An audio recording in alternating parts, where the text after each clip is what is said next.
Hello, hello. Hi, hi.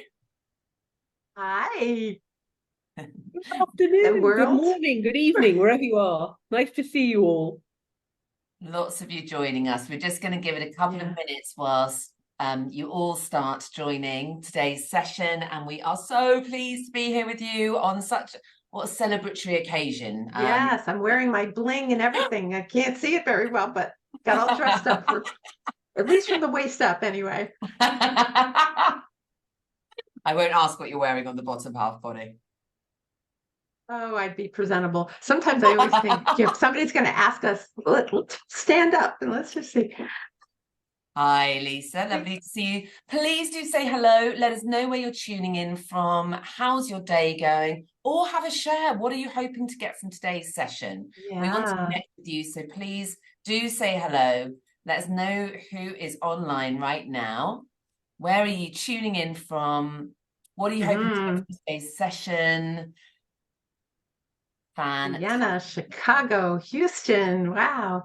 And Lucy B., where are you today? The author herself. Where are you? Actually, I'm in Spain, which is very bizarre. I haven't been in Spain for months, and I'm here for 2 weeks, and then I take off again until after Christmas. So it's really lovely to be here. And you're coming to the US, right? Yes, coming. yes, I am. I'm going all over the place. You're going to the US, going to Brazil, going to Australia and Singapore. Amazing. So all sorts We're of. so happy you could fit us in. Yes, I'm really delighted to be here. Really delighted to be here. Look at this. Minnesota, It's just Cologne, Costa Rica. How amazing. Yeah. Good afternoon, everybody. Good morning. Good Hi, evening, Anka. wherever you are. Wonderful to see you all. Hi, Haley. It's Haley for. And we are recording for those folks who registered and are going to be watching the replay. We had those questions in online. We did, and we will be sharing this. I think I've just had the last count from Jess, and nearly 700 and something of you have signed up, which is just incredible. Yeah. Thank you all so much. Thank you. So we'll be sharing the recording. We're just going to leave it because it's only just 2 minutes past. There's already well over 200 of you online. We're just going to wait for a second and just allow another minute or so. So I am going to pose everybody a question that's online. What are you hoping to leave today's session with? It might be a feeling, it might be an understanding of something, it might be having posed a question to Lucy B. What are you hoping to leave today's session with? What's one thing that you'd really love to leave today's session with? I mean, for me, it's connection and community, and to celebrate Lucy, and to ask some of the most juicy questions Bonnie and I can possibly think of. Inspiration, access to Lucy's book, yes. New strategies, fantastic. Hi, Eva. I know exactly who you are. Hello. Feeling empowered. Oh, I do hope so. Yes. Yeah, that's what you led with today, Lucy. Get over imposter syndrome. Oh man, I want that to happen too for everybody. I think we all have imposter syndrome, don't you? I certainly do. I don't know about you ladies. I think to some less or greater degree, we all have it, don't we, right? Unless you're a narcissist or a sociopath, apparently. I think it's 97% of the whole world's population have imposter syndrome to some greater or lesser degree. Yeah. Peer power, love it. Yeah. Absolutely. When we work together, one profession, one voice, right? Oh, that's a nice statement. One profession, one voice. How do we fight off companies? How do we combat the belief that the EA role is a dying breed? Oh, I have information to share with you. I have juicy information to share with you on that topic, which isn't in the book, and you're the first to know. Oh, give us the hot news, Lucy. We want the hot news. Our community depends on us for the hot, new, up to the minute stuff. Absolutely. Oh, Renata, I'm so looking forward to seeing you in Brazil in just over a week's time. That's very exciting indeed. Oh, well, I think it's time to get going because we've got an hour together, and I am so thrilled to be here with you all. For me, I want everybody to leave with a fire in their belly. And I think Lucy is going to have a bit of a call to action at the end of today's session. If we are going to be one profession, one voice, then action is what's needed. And so I'm thrilled to be here with two of my most favourite human beings in the world. And I'm going to start with Bonnie, because today's all about Lucy B. But I think everyone knows, most of you might know me, but I'm Lucy Chamberlain. I am the co-founder of CNC Academy, the founder of CNC Search, and I am an absolute passionate believer in our infinite potential as a profession. And absolutely, as Lucy said, together we rise. So it is about absolutely joining together in order to forward the voice of this profession. And I hope that I use my platform every opportunity I can to do that.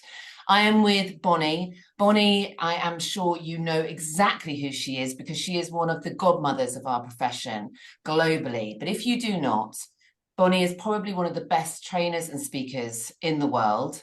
She is somebody I know that has dedicated her life's work to this profession, both starting out as an EA to Olivia Dukakis, the Oscar winner, and then latterly using all that skill and knowledge to really help raise this profession as it should be, because this is not a job, it is a career. And that is who Bonnie is. I think we are hoping to see her next October in London. So if you are looking for trainers for your business next October, reach out. Bonnie has also written an amazing book. We'll be sharing those details with you as well after today's session, because you haven't got your hands on the book Staff Matters, you are missing out. And it is the brilliant, I would say, the most complementary book to this book. The two of them together, absolute powerhouse. And then now to the woman of the hour, Lucy B. So Lucy is, I think, for all of us, somebody that we admire, are inspired by, that has single-handedly changed the needle herself, and is somebody for whom, without, I think, the profession would have stayed a lot more stuck than it has done. So we are all deeply grateful for Lucy, for her generosity of spirit, for her ability to connect wonderful people with wonderful people, but most of all, for being relentless in her passion and pursuit of raising the game for organizations, for the individuals, for her work with the Global Skills Matrix, and so on, and so on, and so on. And I can see people from all over the world that are waiting to see Lucy, who's currently on a world tour. And she's written, I think, probably one of the most important books, certainly in all of the books that I've read specifically aimed for the assistant profession. It is We Do Love Lucy. Denise, you're absolutely right. Thank you. I've read this cover to cover, and actually my mind was blown on, and I had aha moments, and I was like, hell yes, many times over. And the link isn't working. Oh, Jess, you might just need to telling me the Eventbrite link is not working. Oh. But I don't know if that's for everybody or just for. I think that's probably Robert. Okay.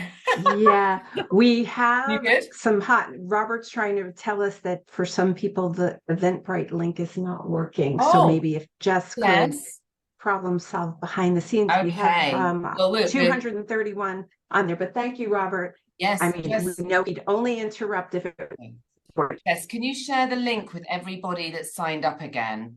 Because there's some people saying they aren't able to sign in. We can't have anyone missing out.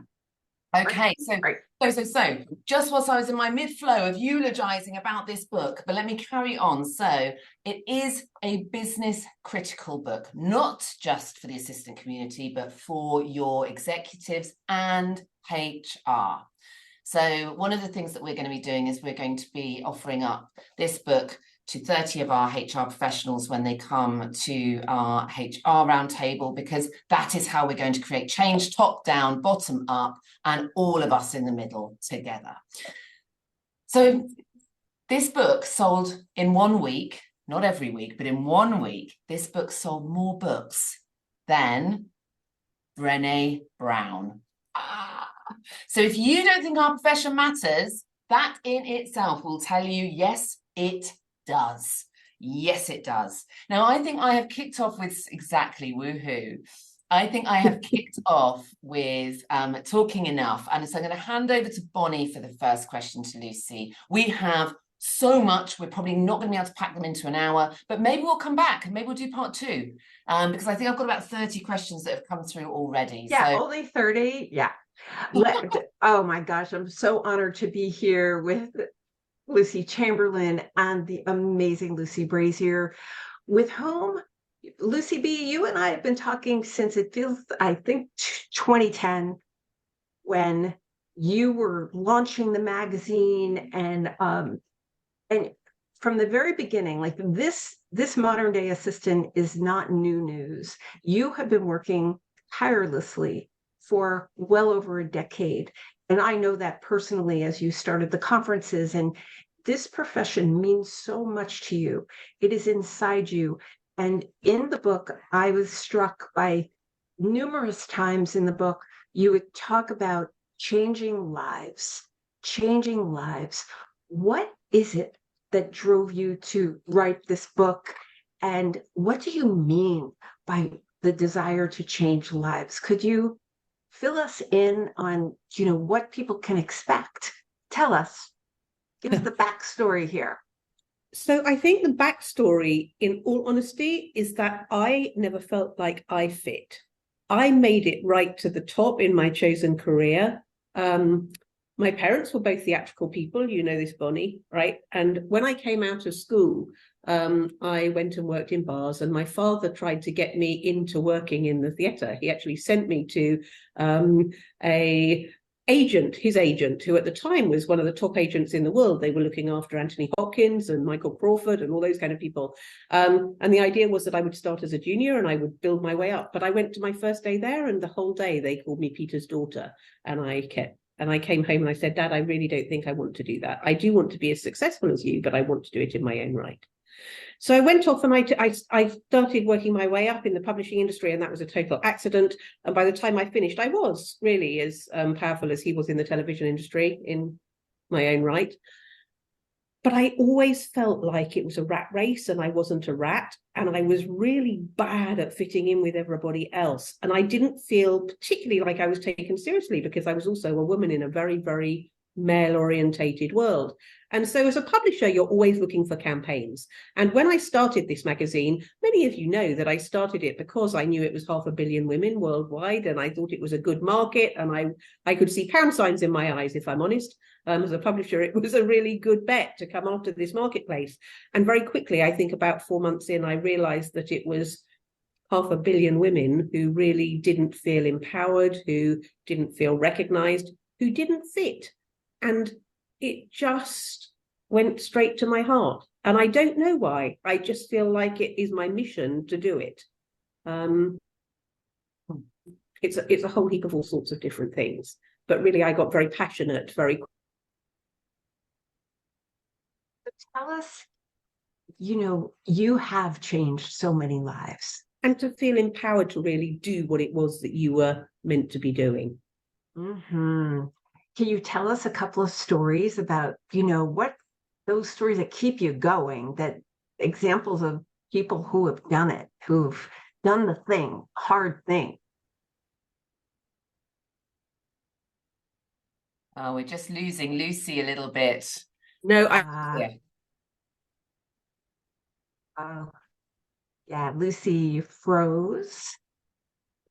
Lucy B, come on back. She's all the way in Spain, so there must have been a big wave. Here she is. Just bear with us. Everybody on this call knows the technical difficulties that these international calls do. Lucy B, can you hear us? I'm hoping we're back. Okay. We are. You've got me. Good. Excellent. Good. Bonnie, tell me, ask the question again. Yeah. So you talk about those lives you've changed, and my goodness, both Lucy C and I have seen that in front of our eyes, about the assistants around the world. You've been to, it seems to me, like 200 countries. Tell us a couple of stories about the assistants whose lives you've changed. What did they do? What was the hard thing that they took from your training, modern day assistant, and did? I think very often it's just understanding that whole piece of going back and portraying who you are, and not feeling that you are othered. You know, for me, very often assistants are over here and the rest of the business operates here. And that's so wrong. And very often assistants say to me, I want to be part of the business. I really want to be like everybody else. And I'm honest and I say, you know, are you behaving like it? Do you speak appropriately? Do you take time to learn the language? Do you go to meetings confident that you have an opinion? And if you don't, are you prepared to go and do the work? And very often I feel like it needs somebody to be really honest and really straightforward that way. So on the one hand, I'm doing the empowerment piece and I really am giving them confidence and tools to go and do what they are exceptional at. But on the other side, I will be absolutely honest and straightforward. And quite often, I think that's a wake-up call. So I'll give you an example. I had a girl in my course who was fantastic, but she cried, I think, for most of the training because she said she had such a bad relationship with her exec and she was going to have to leave. And when she'd finished, she was going to walk out and it was good. And we had the conversation, and I know you have this conversation all the time, Bonnie, where you say, well, go back, have the conversation. Now you've done the training. It costs $30,000 for them to go and recruit somebody else. And that's without recruitment fees. That's just getting the new person from zero to hero. So probably better to have the conversation and to talk about what you've learned, because they'll expect you to come back having learned something. And she did. She went back, she talked to them. Next time I went to that country, she was at this training and I said, oh, okay, have you changed company then? And she said, no, we're best friends. He's paid for me to come on this and he's going to pay for your thing later on in this year. And later on, she went on to go and be the head of the association in that country. So it was very much a total change in her mindset. And because she had a change in her mindset, that cascaded to his mindset, I suspect, and to the businesses. Mm. And you mentioned earlier, Lucy, that 500 million, I just need to say that again, and 500 million make up this profession across the world. How is it possible then that there is such a gap between the training and development for 500 million professionals and the training and development available for everyone else in the business? And how do we shift that? I think it's very sad, and I think it is the elephant in the room, probably, that it's still seen as women's work. Mm. It's very set back still in the 1950s, and I don't think the media are helping us with their portrayals of the way that assistants are told what to do and they rush off and they do immediately what they're told to do. And we all know that that isn't what the role is anymore. It's, you know, for a start, it's only 1 in 5 who's got a one-to-one relationship with their executive. You know, it's the figure is on average 1 person to 4. So it's probably only C-suite and board people who are looked after by 1 assistant. So you get all this stuff in the press on films and TV and so on about the assistant who is really subservient and doing what they're told. But I do think there's a real element of it being seen as assisting and supporting rather than doing. And very much you are all doing. You are business people within your own right, with your own skill sets and very complementary skill sets to your executive. And I am in the process of writing an article which is around the fact that your best time management tool is sitting right under your nose and you are not seeing it. Because I think this is really, when executives do use their assistants properly, something that drops directly to the bottom line of the business and adds incomparable value. But not understanding what that looks like is really a problem for businesses. They don't get it. They still don't get it. And that's an enormous piece of work that we really need to do. You consider the excitement around AI, and yet they have had executives, these incredible individuals that are powerhouses around time management, time saving, efficiency, process, and yet the excitement's around the AI. It's like, come on, guys, what about this incredible resource, this incredible talent that you have wrapped around you as care, right? That happens to have emotional intelligence. Yes. You know, emotional intelligence. We did a piece of research about 5 years ago now with Avery, and we proved categorically that assistants have 18% more emotional intelligence than anybody else in the office. And now this is breaking news, by the way, which is that I had a conversation quite recently with the World Economic Forum, and the World Economic Forum people who wrote the Future of Jobs report. Now, if anybody had looked at the Future of Jobs report, you will see that the previous one was saying that you were number 2 on the list of jobs that were going to disappear. And the new one is saying that you're number 5 on the list of jobs that are going to disappear. So a very lovely assistant who happens to work with them fixed a meeting between me and them. And I asked them the question, how do you decide which roles are on that list of jobs that are disappearing? And they told me that it wasn't done on any research at all. They went to the businesses that they work with and they asked them which roles they think are going to disappear. And then they put them into a list. Now, this is all really interesting because what then happens is the Wall Street Journal picks up on that and goes, the role is disappearing, and writes articles about it. And then when the next time this report comes around, they ask people which role they think is disappearing, they go, the assistant role, because they've read it in the World Economic Forum. So it's a self-perpetuating myth, which is destroying the profession.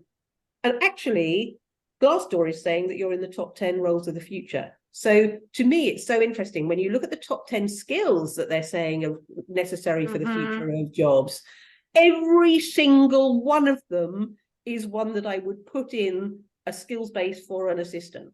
And really, I asked them the question and they went, yes, you're right. You're right. The job, the skills they're saying for this year you need for the future of work, every single one of them would appear in an assistant role. So please don't think you're going anywhere. You absolutely are not. We just have a perception problem and a marketing problem. And somehow we have got to change the way that this is perceived by the world of business. And I have to say to you, part of the reason I went to Kogan Page to publish it for me rather than self-publishing, when I could have, quite frankly, made a darn sight more money if I published it myself, is because I wanted the PR that they are likely to give me. And we are talking about all the major business magazines and getting in this messaging to those newspapers and magazines so that we can reach the HR and the CEOs to talk to them about what the profession actually is and what they can do for the businesses. I think that's also part of why webinars like today are so important, and the idea that we're recording and there will be the replay. And so everyone on this call right now can share this information with others. I mean, I know both of you, Lucy C and Lucy B, know about, I posted a thing from an HR person who shared about payment and compensation and revealed, just like you just revealed, the arbitrary, crazy way that they decide about the disappearing jobs.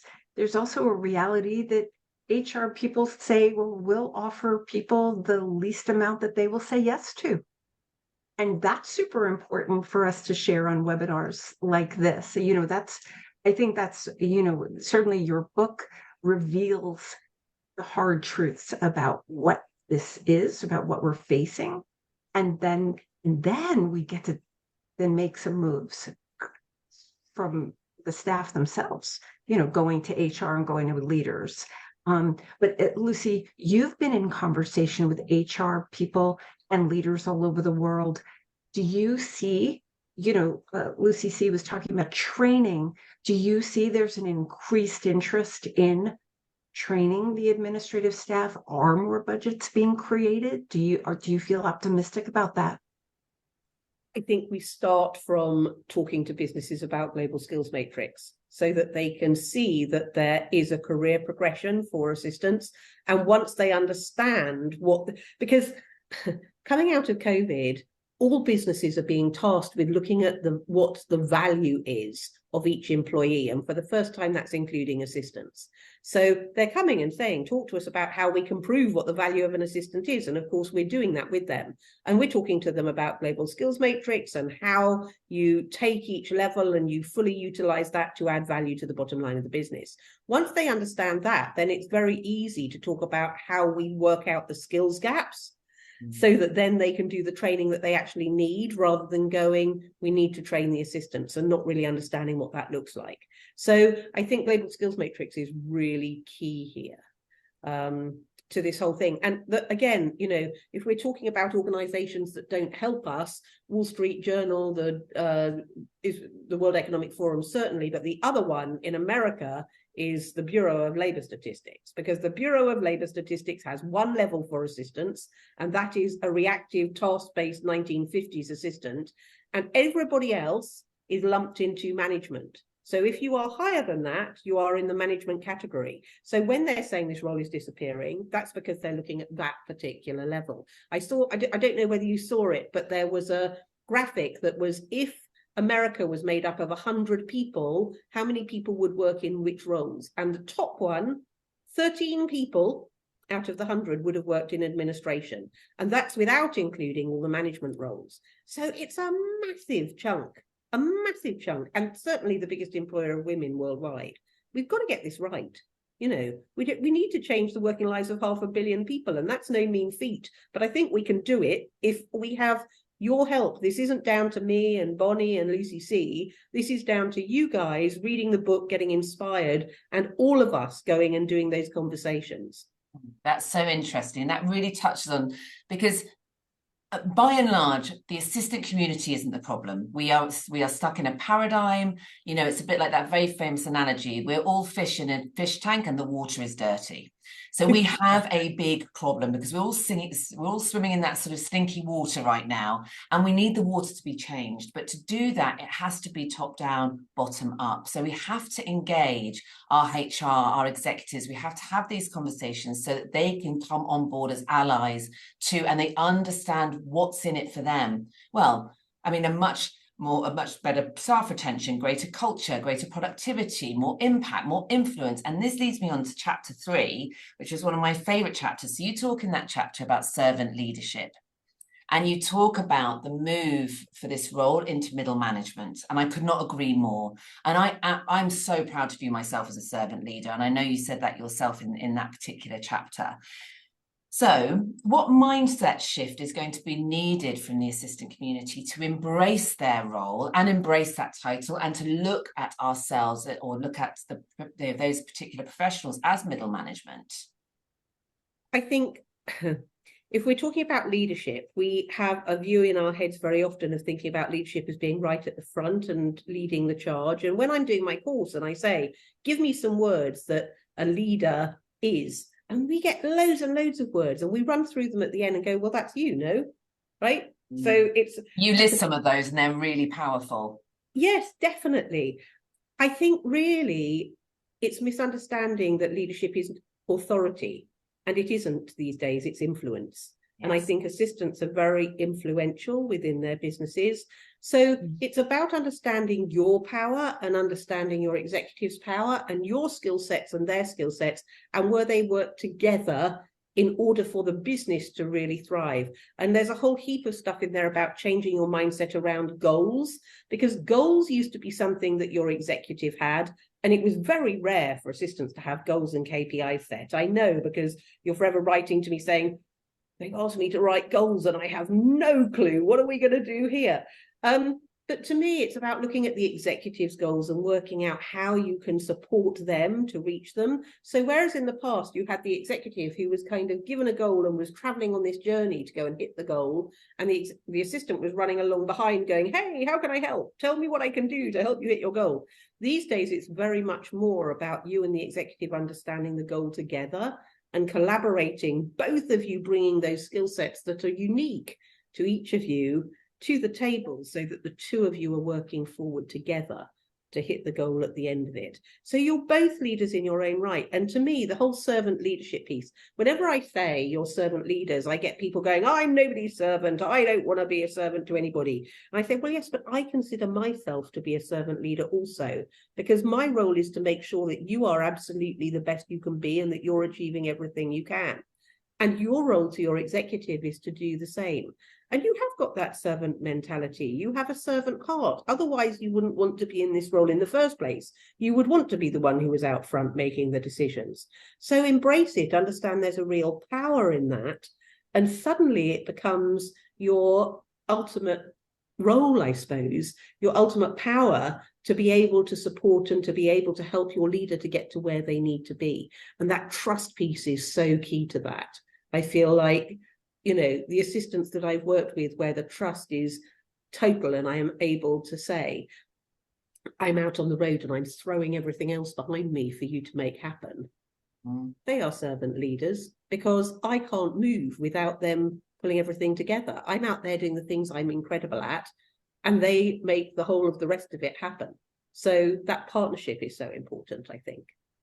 Yeah, that sounds like alignment to me, and that sounds empowering in its own right. Bonnie. So Lucy, chapter 3 is obviously Lucy C's favorite chapter. Lucy B, as someone who just wrote a book recently, you know, these chapters are like your babies. They're like your friends. What is your favorite chapter? And talk us through that a little bit, that process of writing the book. And, you know, what, do you have a favorite, or is it kind of like your kids? They're all my favorite. No, I have 2 real favorites, and they probably won't be the favorites of anybody else out there. My favorite chapters are the one that's on strategy. So you think you're strategic, what does that mean? And the reason that's one of my favorite chapters is because I am a business person at heart. You know, before I started working in this profession, I was a publisher running a £94 million business. So, you know, to actually be able to bring the business expertise and to say, here is where you go looking for that stuff, rather than just talking about being strategic, this is what it actually means, and this is where you are able to learn. Yes, I can see here they're saying to speak their language. I often say we need a book that says how to speak business, because being able to talk to other business people in their language, I think very often assistants know what they want to say, but they don't know how to say it, and they worry they're going to sound stupid, so they just say nothing.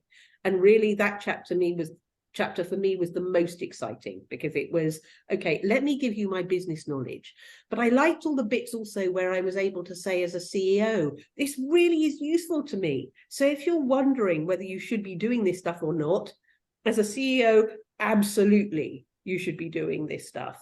And my other favorite chapter, just because, you know, if you've read the book, you know, my story is the one on stress, because for me, stress is epidemic, and really, particularly within the assistant profession, there are a whole heap of people that are about to burn out. And I loved writing that chapter because it made me feel like I was going to give people tools so that they didn't do that.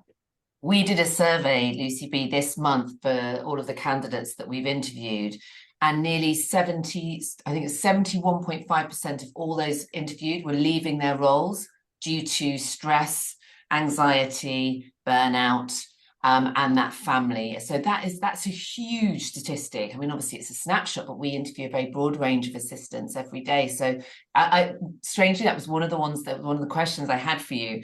One of the things I love about the book is the book club questions. So assistants, if you want to get this message out there, take it to your book club. And I love the book club questions. But one of the ones that really resonated with me, and I think we all have a responsibility to really think about this, is how can we make this a career choice for school, college, or university leavers, you know, a real profession of choice. And I thought I'd throw that back to you. You've posed it in the book club questions, but I wanted to ask you that, and maybe Bonnie too, actually. What do you think action-wise we need to take to make this a profession of choice at that level?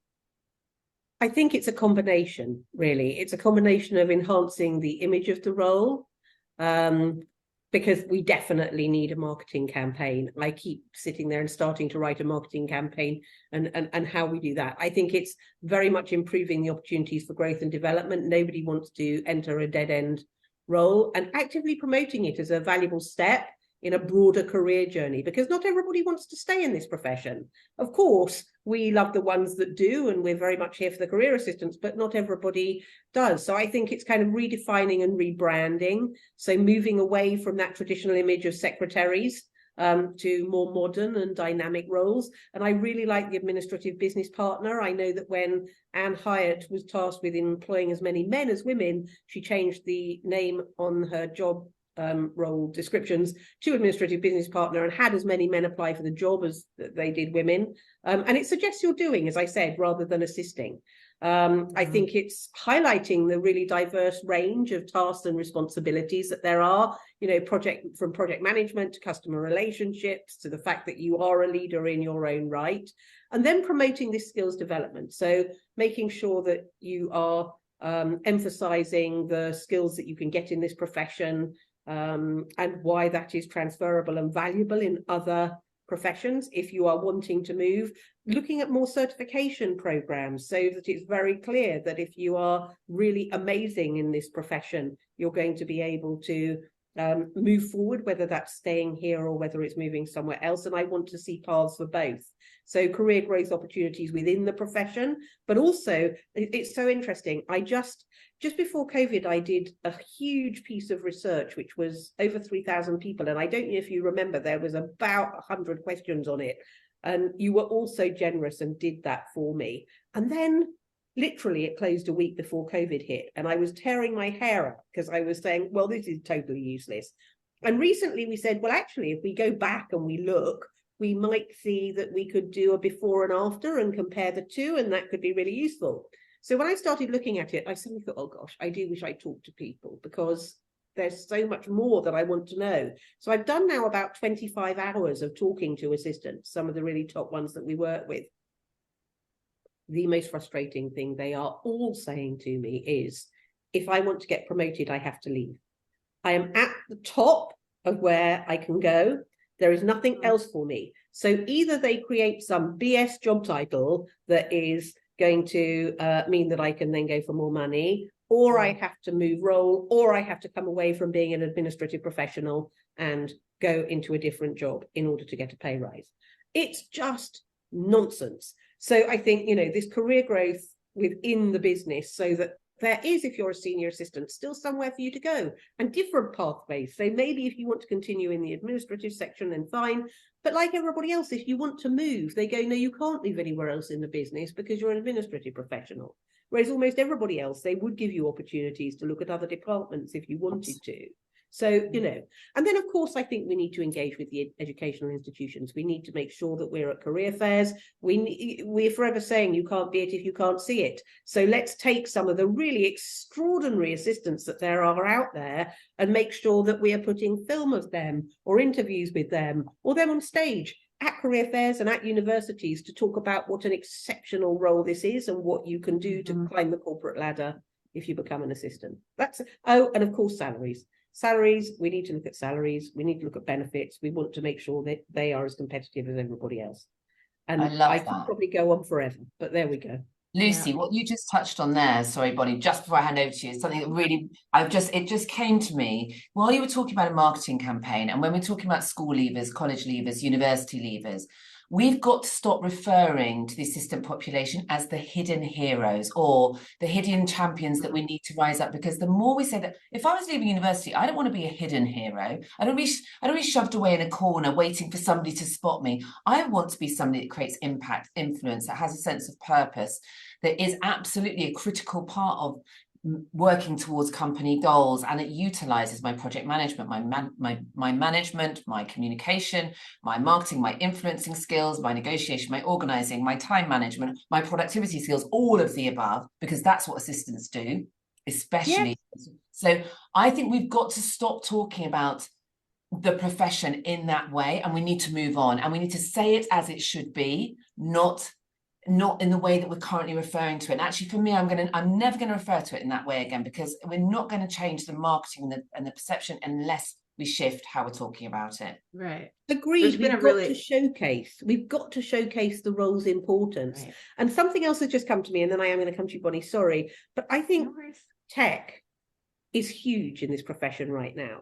So with the rise in digital tools and platforms, administrative roles are really evolving. And I think for the younger generation, understanding the tech savvy aspect of this role is huge, because really, I think moving forwards, that aspect of the job and the way that they are becoming more and more leaders that are helping the people who are implementing tech to put that into companies is something that will really appeal to the younger generation. 100%. Just a couple of things to add to that brilliant explanation about what is needed going forward. There are things, one of the things I'm excited about is that I'm seeing some movement inside companies among HR and leaders to do the following, because here's the thing, if assistants inside companies are excited and love their roles, then they're more likely to recommend other people to work for that company. No one is going to recommend, no one wants their friend to work at their company or their sister or whoever if they don't love what's happening inside the company. So, some of you know I post jobs on LinkedIn quite often. And one of the CEOs I worked with recently included the line, a respectful, no drama environment. Can I tell you, thousands of likes and posts, and you were right, Lucy's, about the stress level and the burnout.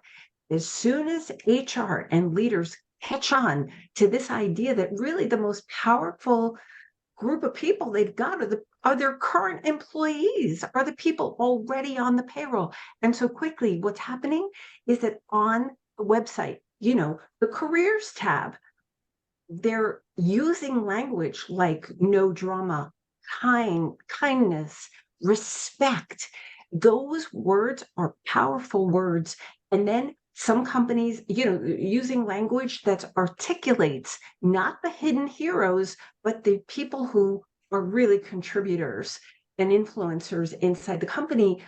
And how about the companies that actually include the headshots, not only of leadership, but of the assistants in the company? So the website is a great tool.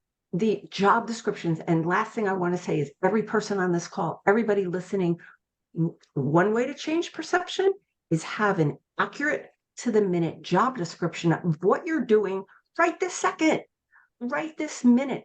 It's quantifiable. There's nothing about emotions or feelings about it. If you can honestly show HR and your leaders what you really are doing on an everyday basis, that is going to take us all the step we need to reveal to leadership what you're actually doing, because far too many assistants have a hard time advocating for themselves. It's hard to dispute something that's in black and white.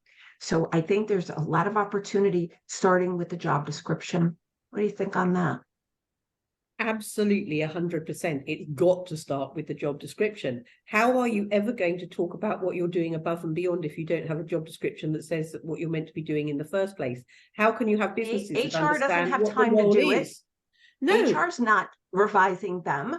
So that's why you go to the global themselves, skills matrix. That's why you go to the global skills matrix. You have all the skills, you have all the tasks, you have all the behaviors. And by the way, we also have a competencies document now. So if anybody is interested in a competencies document that runs alongside that, really, really happy to let you have that. And the other thing, Lucy, Bonnie, we'll make sure that we share that with everybody on the call. We'll share we should share the yes, global skills matrix and that with absolutely everyone that's signed up today, because that is critical. That's where we start. That's the platform. Yes, you can have both the documents. That is the platform by which you can have all conversations.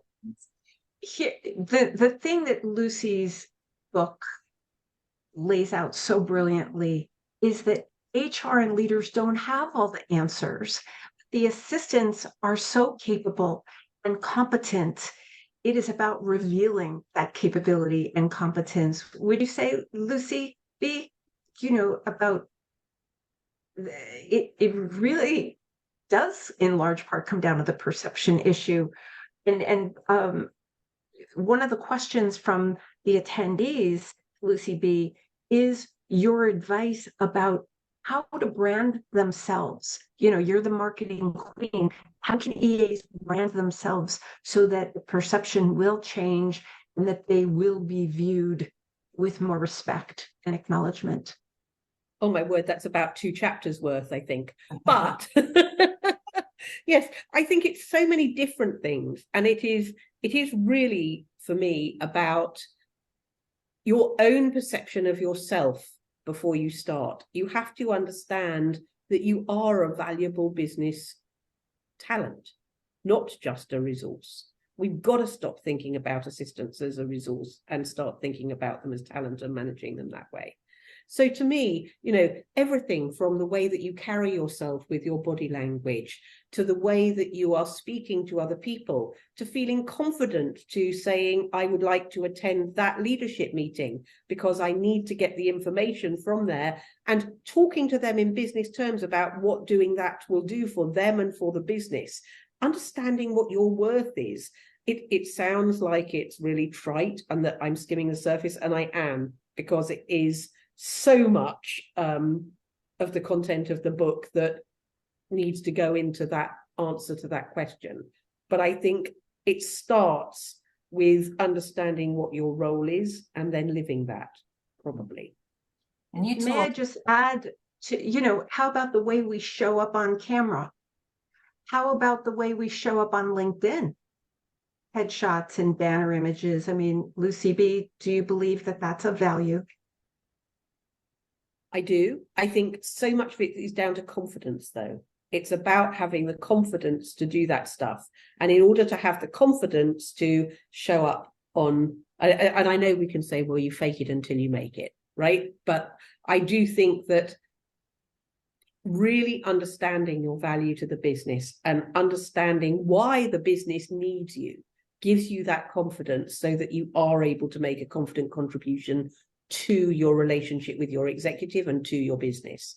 It's showing up on camera. Of course, we all want to look confident and like we know what we're talking about, but that takes work. And for a lot of assistants, the reason that they decided they wanted to be assistants in the first place is because they didn't have the confidence and they did want to be in the background. So that's a huge piece of work. Visibility. You know, what's interesting too is I think that's an added benefit of every assistant putting their detailed job description in writing. It's a confidence builder to actually see it for themselves, you know, and like, wow, I really do this, and it's going on for 4 pages. Thank you very much. Yes, definitely. And visibility and vulnerability are they go very, very closely together. So I think owning our zones of genius really helps to move beyond the vulnerability into that place of purpose and that place of commitment to the profession and being able to be visible. But that is a process, that's for sure. There was something else I wanted to touch on before we go to the last couple of questions from, well, we've got loads of questions, so maybe there will have to be a part 2. You talk quite a lot in the book about 7 thinking hats, about communication and listening, and again, for me, that is one of the most powerful things that any of us can learn, is stronger listening, stronger communication skills. And from that place, we build our competence and our courage and our confidence. But if there was going to be 1 or 2 tips around this, obviously, first of all, everyone read the book because it's all in there. But as you are here with the woman herself, what are a couple of tools or tips that you would give to the assistant population and their executives, because hopefully some are listening today? What would you give around that listening and communication piece? I think the piece in the book that is about the different personalities is absolutely core. I think for me, I quite often thought that I was being persecuted and people were getting at me. And I think we can take things terribly personally. And when we understand that it is business and we're not going to get on with everybody, and actually you're paid to treat whoever you're working with the same. So you've probably got one where you think, oh, I love them, they're so nice. And maybe you've got one where you think, yeah, they're all right. And if you're really unlucky, you've got one where when you meet in a corridor, you're like a couple of cats and you're kind of, I don't like you at all. But you're paid to treat them all the same and to support them. So understanding the different personalities and why people behave in certain different ways and how to communicate with them so that you're going to get the best out of them, I think is absolutely core. Because once I understood that, now I look at people and I go, oh, you're one of those. I get that. Now I understand. And even when you're kind of talking office politics and things, you know, the office politics model that's in the book, which is the fox and the owl and the sheep and the donkey, the mule. You know, it's an old model. But for me, the number of assistants that come later on and go, in the course, I thought that was really simple. But actually, now I've met a fox and I'm like, oh, I know how to deal with you. You're a fox. I think sometimes simplifying that way and really working out what it is that you're dealing with stops you feeling this is down to me. Yeah, we move out of victim mode and into a much stronger place of empowerment, which is the message running right the way through the book.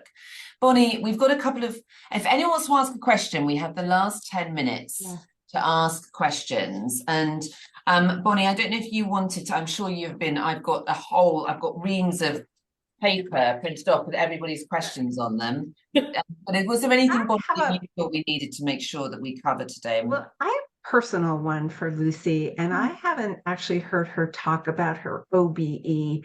And, you know, at the very top of this webinar today, Lucy, you admitted that you didn't fit in, that, you know, that you related to assistants because there's something about the role that just doesn't fit. And just in the last year, right-ish, you were named OBE. And in America, that was kind of a foreign idea. But surely that has to make you feel like you fit in now.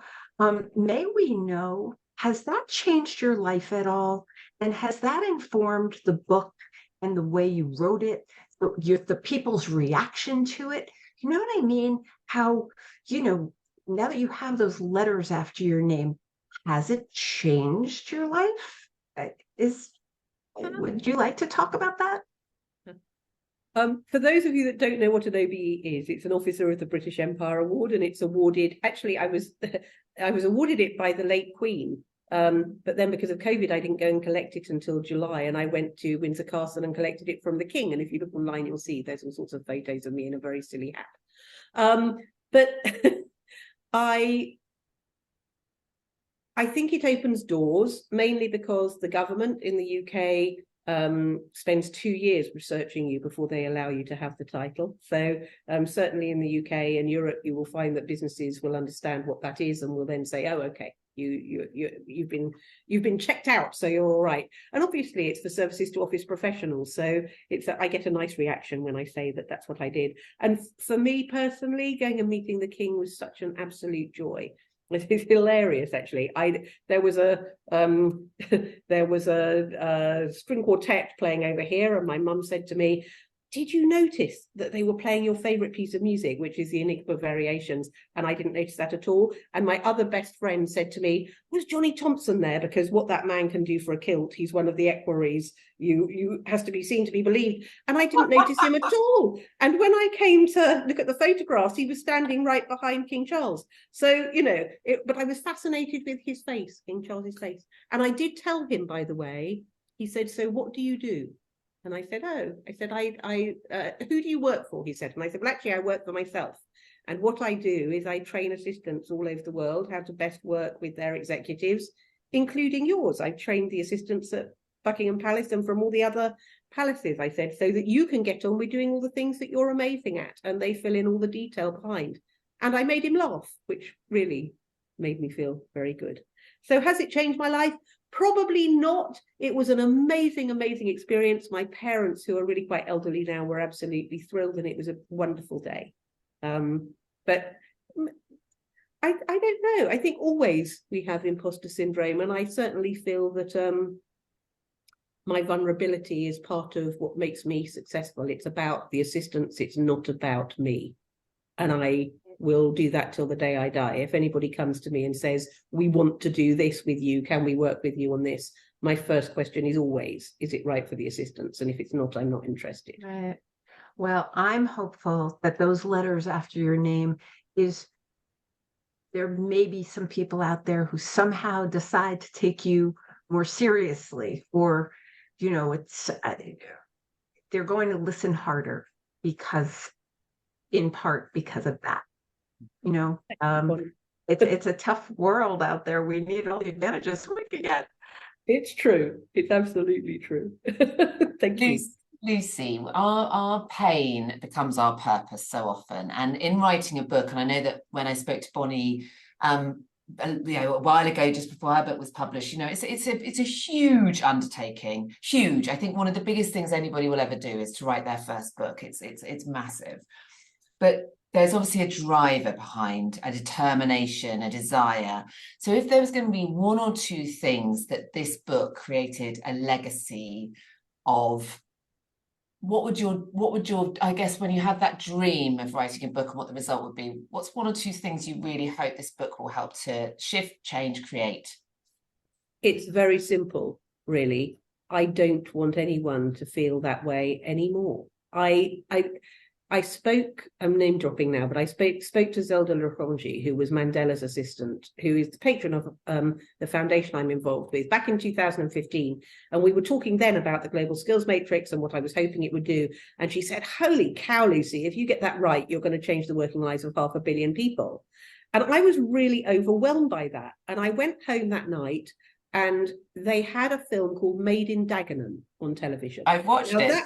Yes, that will mean nothing to any of the Americans out there, but it's well worth watching. It's about a woman who had next to no qualifications, who was a machine worker at Ford in the UK, who thought that it wasn't fair that the men were paid more than the women, who started a campaign and actually had the government in the end say that that was unfair and it wasn't allowed to happen. And I thought, you know what? Somebody has got to do this. Somebody has got to do this. And that's been the kind of driver behind it. And I have wanted to write this book for so long. And my team kept saying to me, you have no time.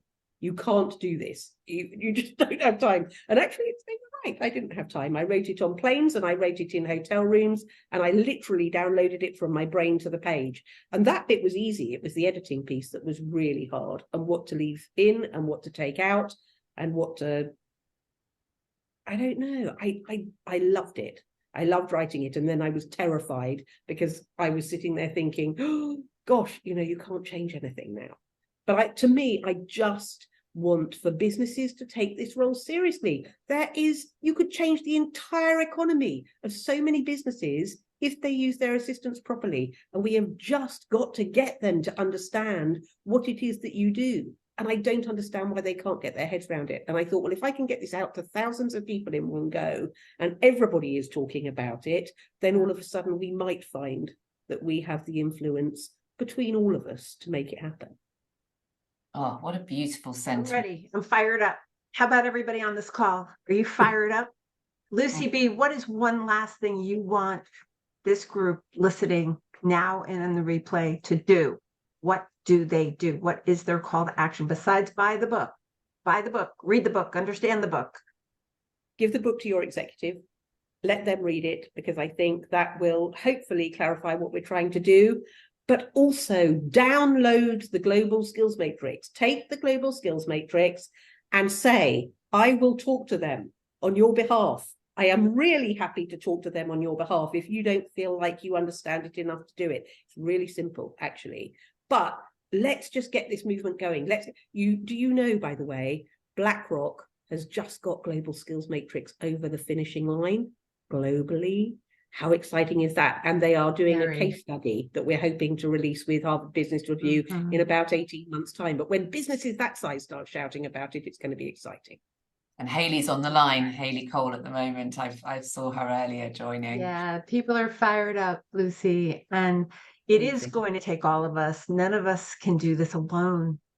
Yeah. And Lucy B., I just want to tell you how proud I am of you and how grateful I am that, for there are many of us standing on your shoulders as we do the work in our corners of our spaces. And we are pulling in the same direction. It needs to be one profession, one voice, where it is a respected place to be in businesses all over the world. And indeed it is.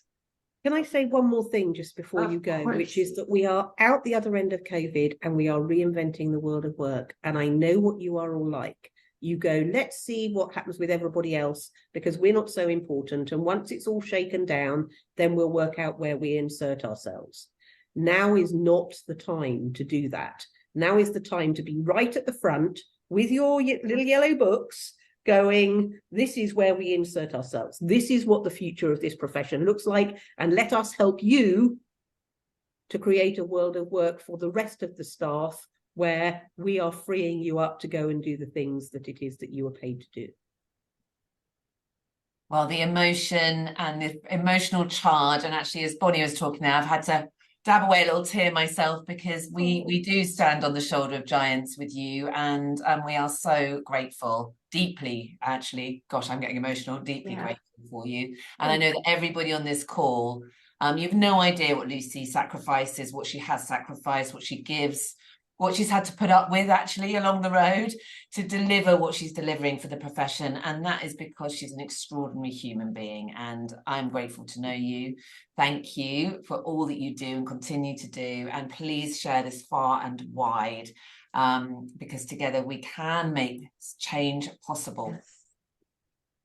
Thank you, ladies, so much for this opportunity. I have absolutely loved every second of it. And thank you to everybody who turned up as well. It really means a lot to me. Thank you.